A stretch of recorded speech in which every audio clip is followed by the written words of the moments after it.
这就是我们讲的五轴机。教授开启设备为大家介绍功能，这是台湾德商科技公司授予勤益科大市价高达1.2亿元的智慧加工模组软体，用来培育更多智慧机械人才。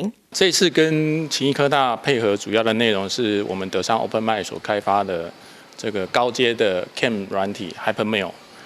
那这个部分呢，主要是针对我们的 CNC 的加工、编程的设计所使用的软体。主要的应用呢，是包括说从产品的原型开发、模型开发，一直到模具，甚至于说零件的量产、生产等等。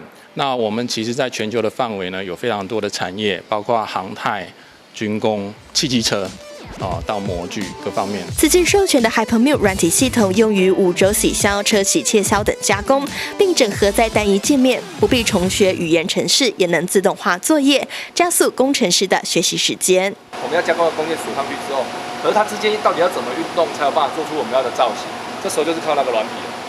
然后那个软体把那个路径，就是该怎么动的那些路径算好之后，对不对？就从电脑这边，你可以用网络传，你也可以用 USB 啊，我们就放进去了。此款软体更曾在疫情时协助生产 Made in 台湾的口罩钢印，让口罩国家队得以在短短1周内完成任务。学生们也都很期待能够有更好的学习工具。因为像这套 HyperMill， 它是业界上最顶尖的软体。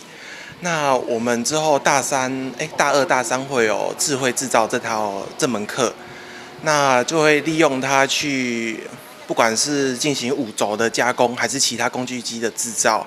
这对我们来说都是可以收获非常多东西的，不管是之后的工业6.0、7.0，这都是未来科技的发展方向，那都脱离不了机器对人类的辅助。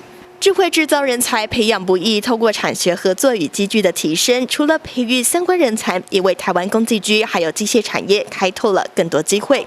BTV 中都新闻郑宇静采访报道。